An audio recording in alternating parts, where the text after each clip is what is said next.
and welcome to the Houston Element Podcast. Yo, yo. My name is Missy, and I'm your host. And today, I have the lovely pleasure to share time and space with another amazing local artist. We have local recording artist, Jus Amazing. Hey, what up, Houston? I'm glad to be here. I'm blessed to be here. Opportunity was definitely a shocker. I was just telling Missy that before we got recorded. I appreciate you. For real. I appreciate you, man. Y'all humble me, man, because you tell me it's a big deal for you, but I swear it's a bigger deal for me because, you believe that my platform isn't good enough for you guys. Definitely. So that's awesome. Definitely. So let's get it again. Let's get it in. What you got for me, Missy? So for those that are not familiar with your work, can you tell us a little bit about yourself? I'm originally from Milwaukee, Wisconsin.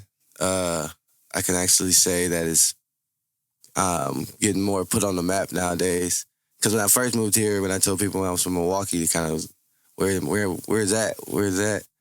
I moved here when I was 17 to Houston. I moved in the Spring area. I went to Klein High School. I actually was there as a senior, so I only did 1 year. Played football. Ended up getting a partial scholarship to Blinn. I played with Cam Newton for a little bit when he came from Araujo. And I played some football there. Then I started dipping and dabbing, and, life took a toll. And, just started getting into the whole Houston culture and falling in line to, get into my rap habits that I've always had and, meeting good people, meeting bad people, doing the whole life thing, I don't know. I mean, what else can I say? I'm Houston living. I'm always gonna love Milwaukee, my city. But now I'm here in Houston, and I've got on a spiritual tip. I've changed up my whole, I wouldn't say my whole rapping thing, but no cursing, stuff like that. I don't know. I mean, that's all I can really say right now. I mean, I don't even know. You don't need to curse to be talented at whatever you're doing. Oh, no, definitely. And I think it takes a lot more talent to be, with a better vocabulary than just to be like, F this, F that. Yeah, no, definitely. And I felt that in my music. And I didn't feel like it was, me. Mm-hmm. Because I don't use that language. Yeah. Already, I don't go say I don't curse, but mm-hmm. I'm just not out here effing this, effing that. And so I felt like I needed to just change that in my music, my life, then change it in my music, It all takes small steps with it, I feel that, man. Yeah. So how long have you been making music? I started when I was 12. Actually, I started recording on a little boombox where you get like blank tape cassettes. I slap it in my boombox and I record the beat behind me.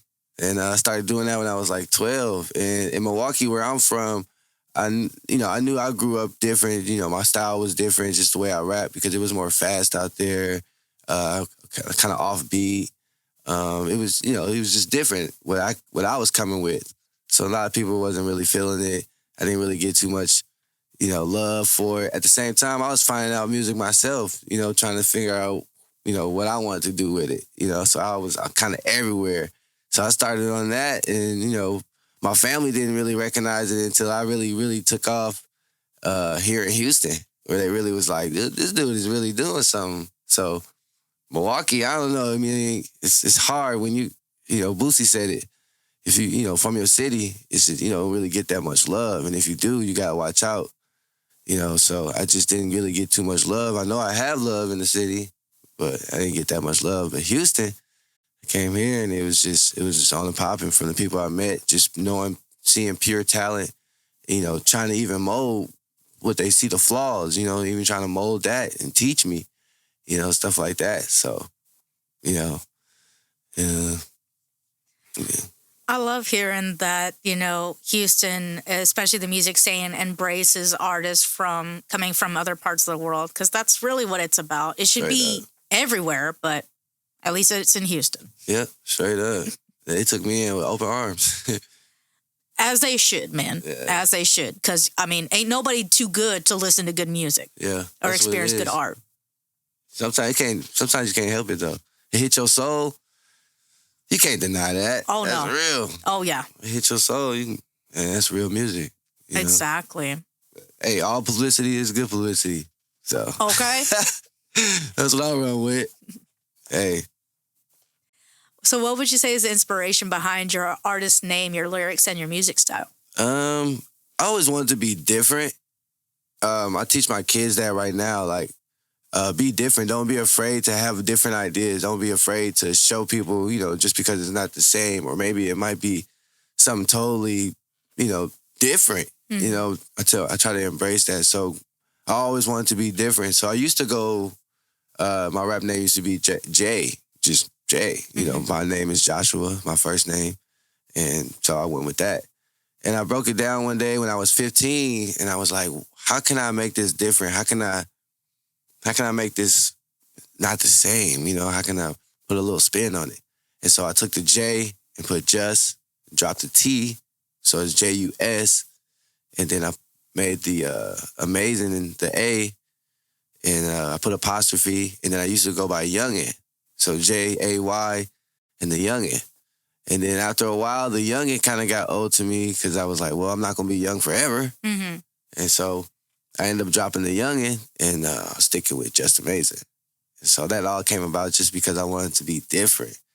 And it just came natural after that. It was just I was never even something else. Jus Amazing has always been Jus Amazing. I feel that, okay? Yo. And so you were telling us, like in your lyrics, you don't like to use curse words or vulgarity. So what would be the most inspiration behind your lyrics? Like, do you have a muse or? God. Life experiences. Number one, it. Straight up, Missy. Mm-hmm. God is probably not even probably, is absolutely my number one in my platform.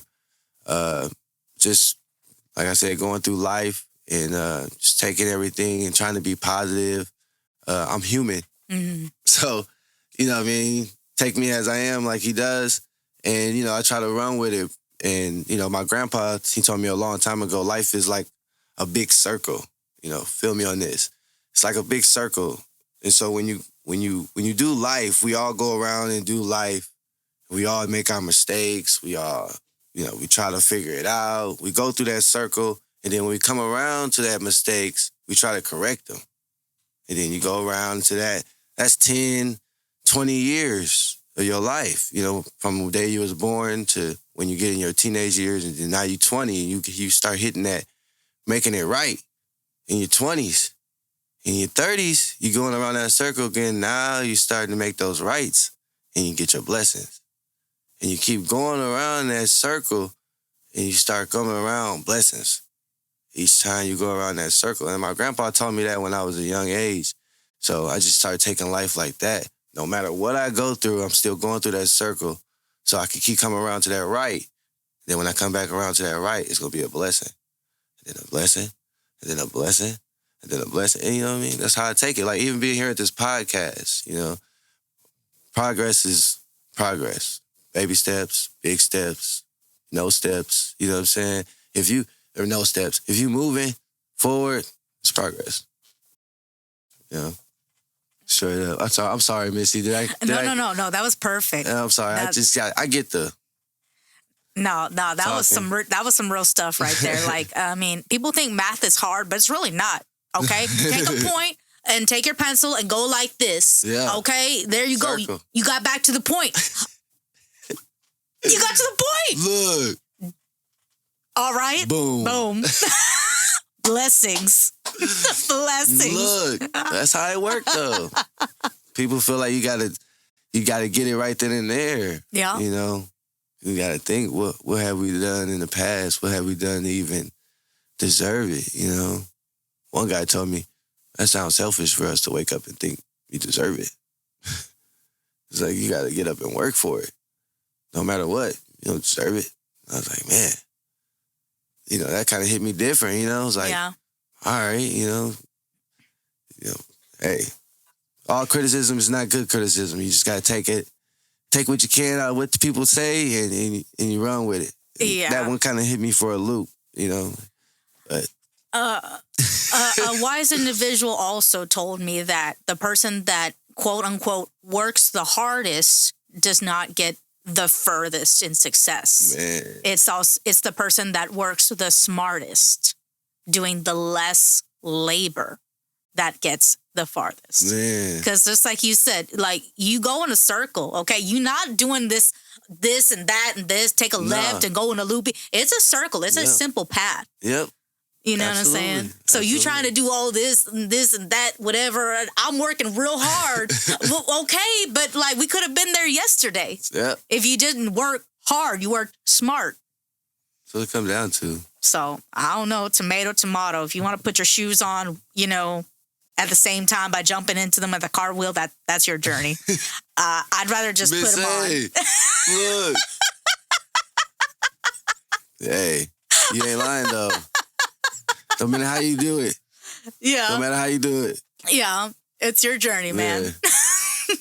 I can't take you to heaven. I can't take you to hell. So. Okay. Say, bro. You got to do what you got to do, man. So I tell people, you can't judge nobody, but, there's a lot of people, they hit that. I'm going to pray for you. Mm-hmm. And they don't pray. You ain't praying. Let's keep it real. You ain't praying. No. Okay. But the thought that counts, take it as it is and run with it. Yeah. You know what I mean? But granted, I'm not saying everybody don't pray for you. Right. But, you got the people that use that. I'm praying for you. I'm going to pray for you. You ain't praying. I love you, though. Yeah, it's like, I appreciate you trying. Yeah. I love you, though. That's what you got to say. So you released an album recently. So can you tell us a little bit about that? I did. That was, if I'm not mistaken, I did so much stuff. Hold on. I got my little note. It's notes. Before Christ. Yes. Yeah. Look at it. That's how much, because I actually did so many features right now. I've been so running around, so busy. Oh, my God. I got off work at 6:30 today. Oh, my God. So I'm just running around crazy. Oh, but yes, man. I did. I dropped it Before Christ, and it is a success. It's been amazing. People have been giving me so many compliments. I had one girl call me, or not even call me, but hit me on my messenger, just saying how she was crying off. There's a song on there called God Walk, and she was like, "Whoa!" I was crying when I listened to it. So I love that album. Oh, man. That's my album. Yeah, Before Christ. Well, how did you decide what tracks would go in this album? So how I do the albums, how I did this album, I actually took it and was like, let me go off of everything I ever dealt with as far as my spiritual walk. Anything I ever dealt with, let me put it on paper. Let me put it on in this music. So everything on there is basically talking about, what I did and what I've been through to try to find God and what he's done since I found God. And yeah, every song on there is just straight from the heart. It took a minute. It took probably almost 6 to 8 months to do that. Wow, just to write it all? Yeah. Wow. Yeah, that was, and then the album cover, I was like so specific on the album cover. Like, man, everything had to be perfect on that one. So, yeah. I love that album. That's my baby. What was the recording and the mixing and producing aspect like? Oh, it was amazing, man. Shout out to my boy 20. 2020, I've been recording with him for like 5 years. He's actually like, my dog is doing big things, man. He's got an artist out there in New York, Casket. Shout out to that boy, man. He's doing big things. Y'all can look him up, YouTube, all platforms, Apple, wherever you listen to music. 2020, he produced everything. So the atmosphere is family. We get in there, we get to chopping it up, talking about each other. Everything not perfect. Just what it sound like on the album. So I have my moments where they messing around or I fall off or I'm laughing. So, man, it's a vibe in the studio when you go. You can ask anybody that did a song with me, anybody that didn't do a song that just came to the studio. They're like, man, it's a vibe in here. 2020 Studios is where it's at. Look them up. Instagram, Facebook, 2020 Studios. It's a vibe, man. It's live in there. So that's my boy. That's my family. And so you worked with that engineer throughout that whole album, Yes, explicitly? Yep. Yeah, he did a couple albums for me. Actually, he did all my albums. Oh, wow. Yeah. Wow. So y'all got a real good working relationship. Oh, yeah. That's what I said. He's at my wedding. Oh, congratulations. Oh, appreciate it. Yeah, we done everything. He had my family functions. You know, it's more than music with him. You know, we that's my boy. Like I said, we family. Yeah. So when we in the studio, we strictly is studio, is business. So outside the studio, you know, it's kids and family, wives. He's married. I'm married. We got friends that's married. You know, stuff like that. So like I said, can't help it. This is one big family. That's beautiful. Yeah, I'm blessed. I'm truly blessed. What kind of things about his engineering techniques did you really like that you wanted portrayed in your album?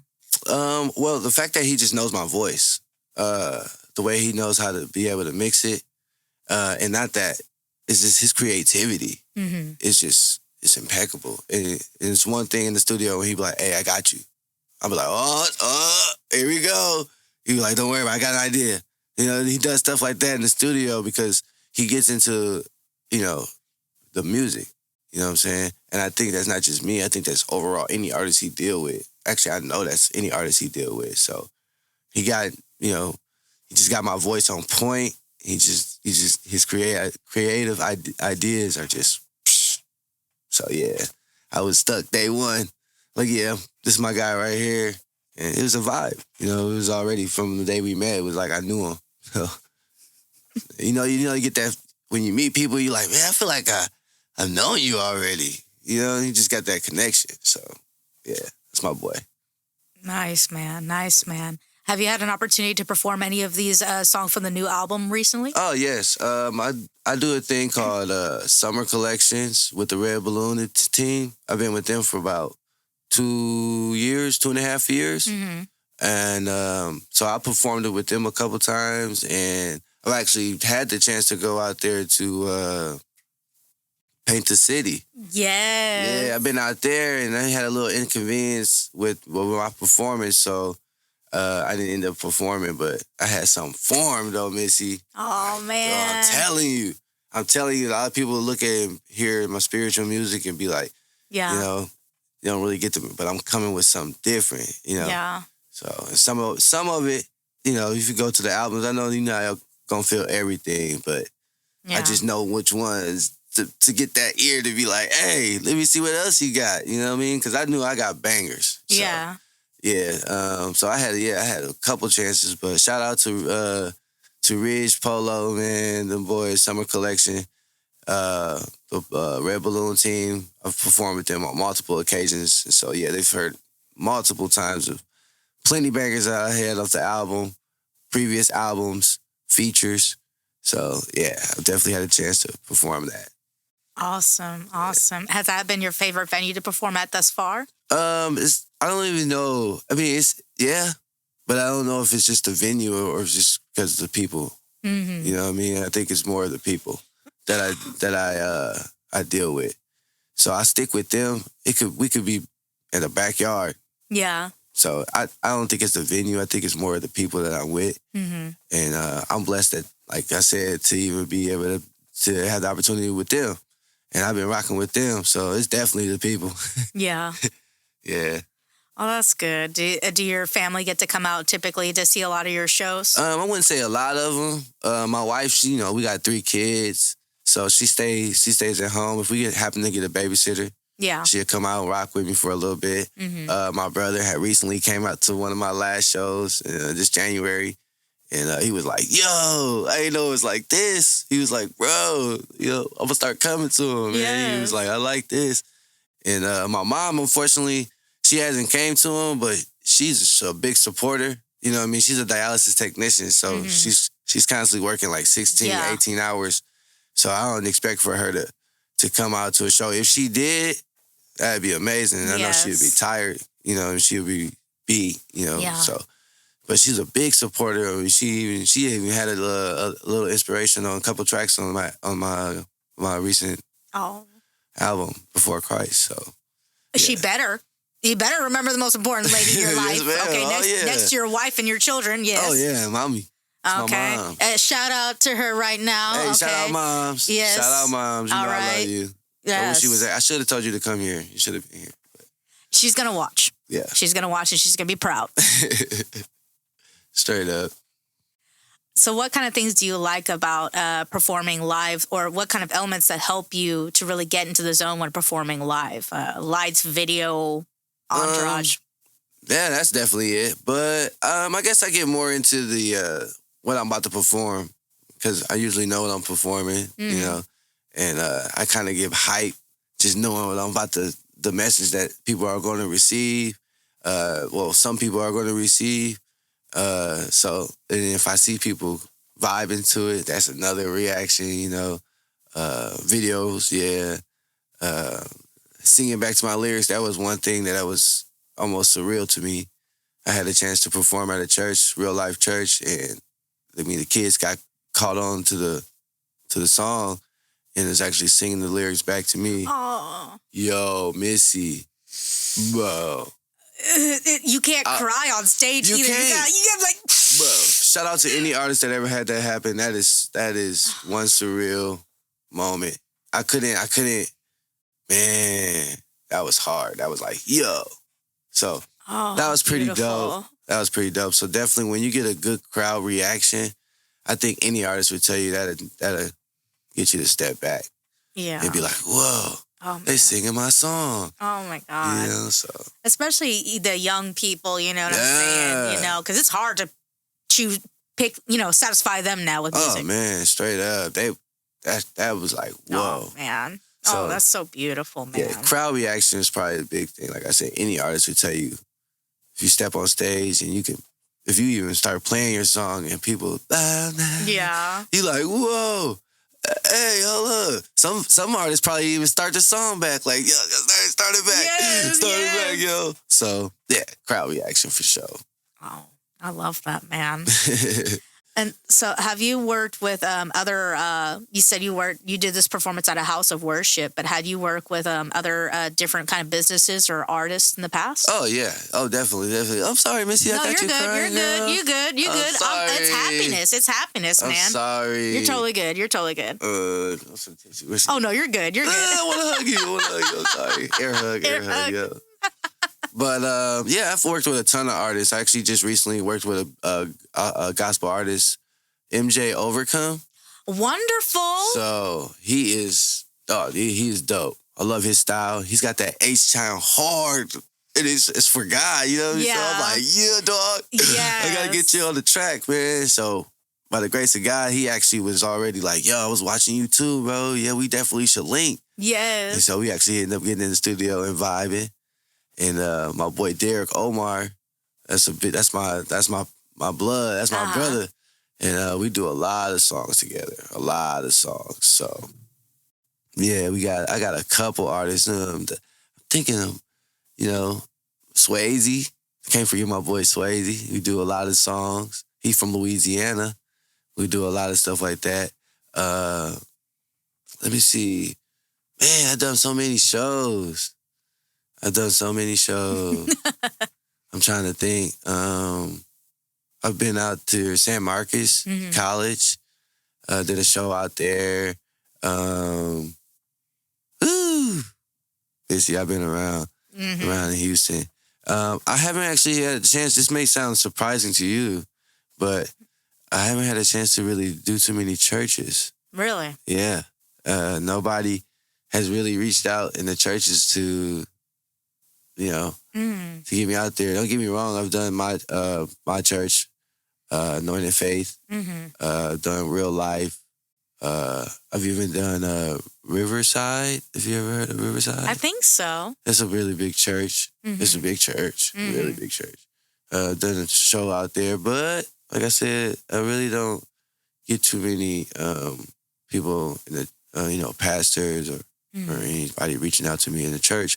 But in the clubs, Yeah. so I bring God out there. Yeah. I bring it out there, and whoever's willing to hear it. Like I said, it don't sound like, oh Lord Jesus. No, it's not that. Yeah. I'm talking about my struggles. Smoking weed, drinking. That's my struggles. Other people got other issues. Stuff like that. But I talk about my stuff that God's dealing with me. So I'm human. I don't try to make it sound like I'm in here being holier than thou. Like you should, spike what you do. Nah, man. My friends, we all effed up. You know what I mean? Straight up. Let's keep it real.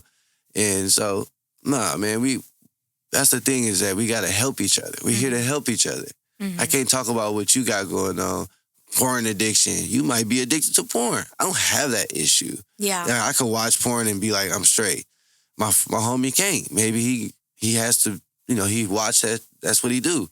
You know what I mean? Stuff like that. People have all types of addictions. Mm-hmm. And it's not for us to look down on somebody. A drug addiction, any of that. Right. You know what I mean? So many addictions, depression. That's a big thing. People deal with depression. Mm-hmm. That could be an addicting thing. You fall into depression all the time.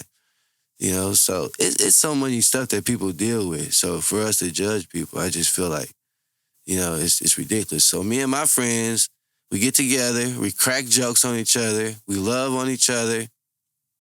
And we try to show each other, it's straight. Yeah. Life is good, bro. No matter what. When you hit rock bottom, and all you can do is go up. Right. So stop tripping, dog. That's how we is. You're going to get there. You're going to get with there. The I'm telling you, that's how I do life, man. I'm telling you, this is what it is. But I feel like a V8 moment. I'm like, damn, it's not even 2 + 2. It's literally like, get to the point. Boom. Son of a bitch. Missy, I know. I want my money back. I misled myself. Never mind. Look. Hey, that's all they call conviction. Look. Okay. I get to talking. I'm not trying to push no beliefs on, but I mean, y'all witnessed. I'm telling you, you just witnessed.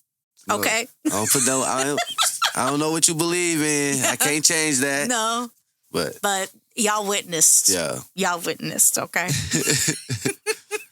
Jeez, Missy. Oh, girl.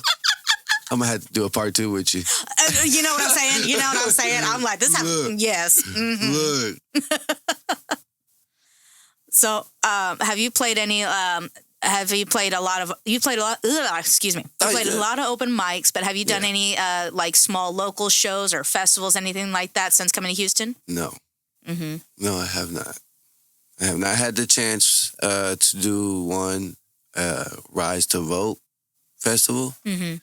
And I guess I got bought out by a well-known artist, is what I was told. Mm. So somebody with a little more fame took the spotlight.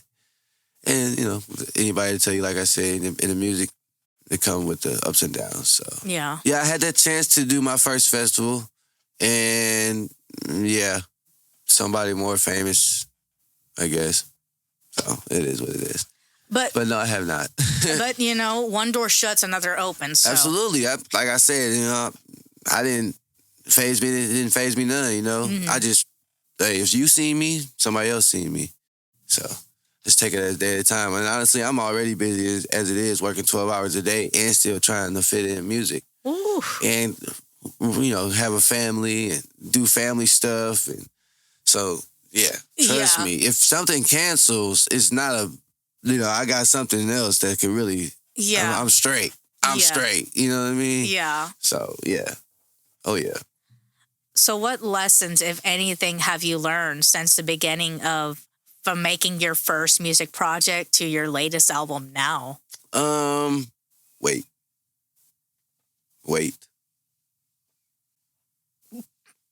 Let your music fester.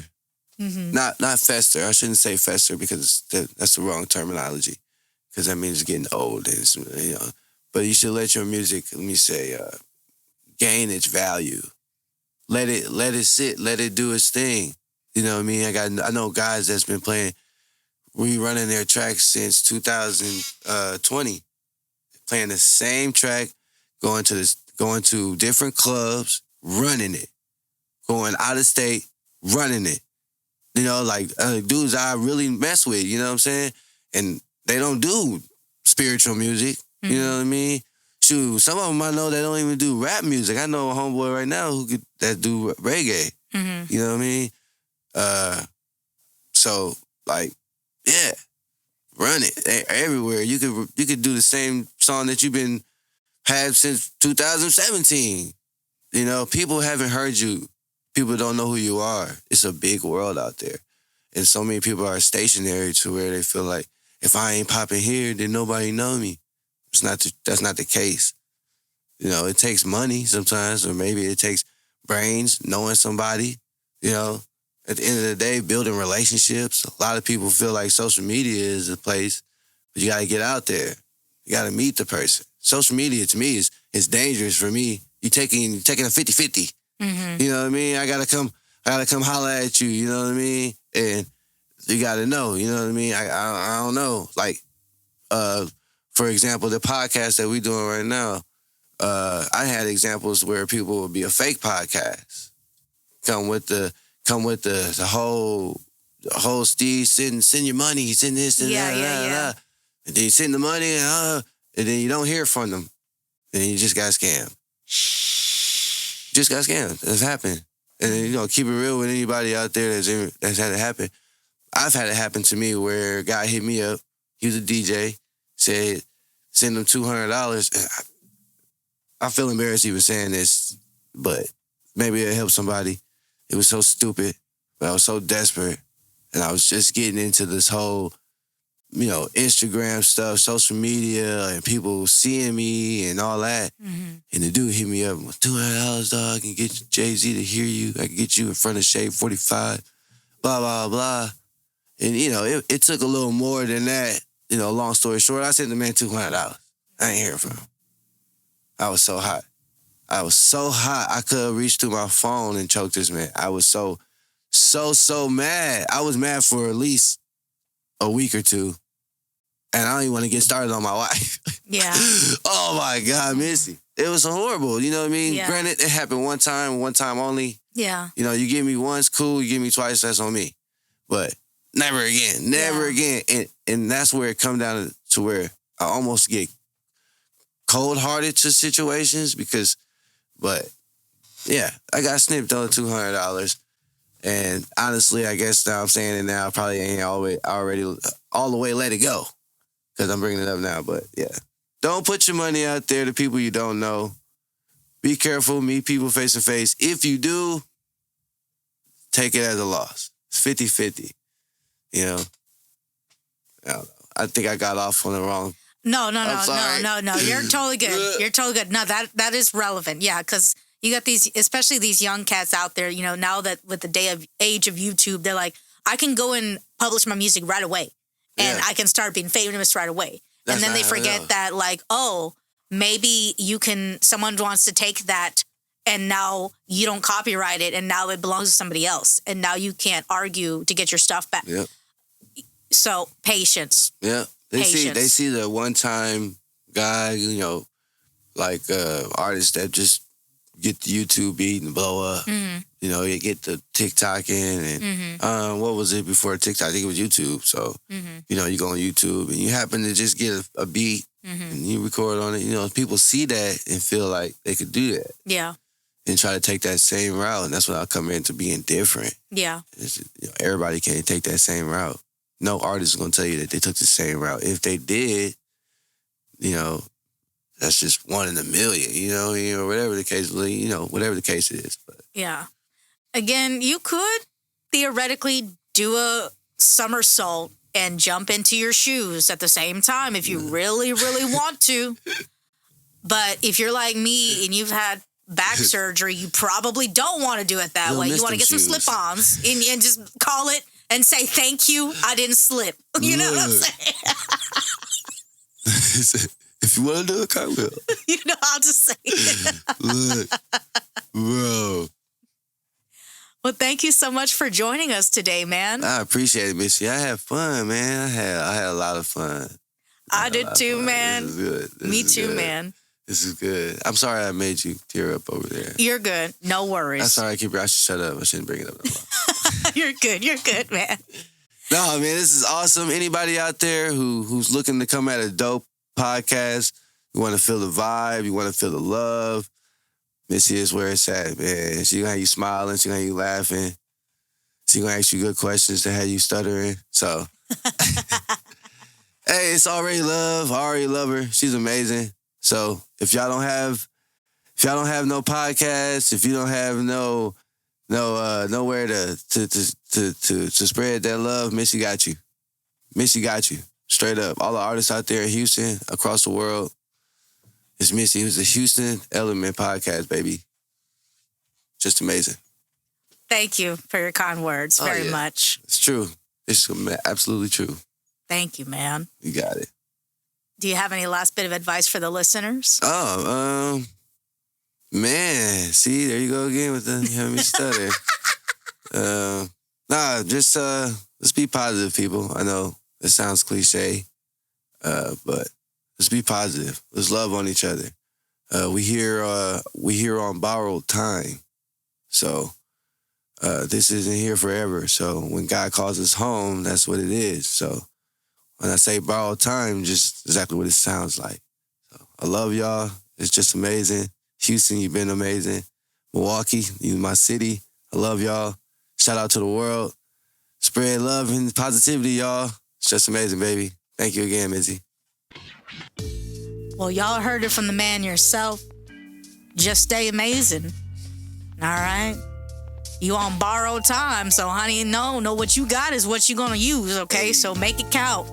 And remember, it's a short journey to get to the point. Tick, tick, tick. Well, thank you guys so much for joining us this week, and we'll talk to you guys next week. Peace.